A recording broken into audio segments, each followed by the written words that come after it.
Hey you, and welcome to this video where I will help you out how to buy gold right here on FP markets. And for this we go right here to symbols and we click on symbol and then we search here for gold.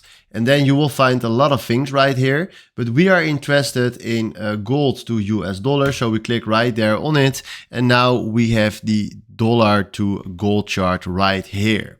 Then what we want to do is click right here on new order and then fill in the volume right here that we want to buy.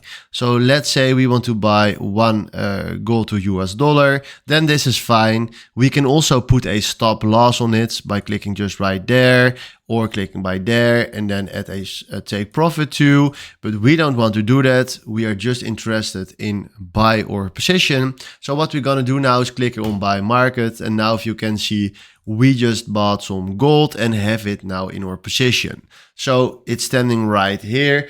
And this is how you can buy gold on FP markets. So hopefully this was the video where I was looking for. Thanks for watching and have a wonderful day.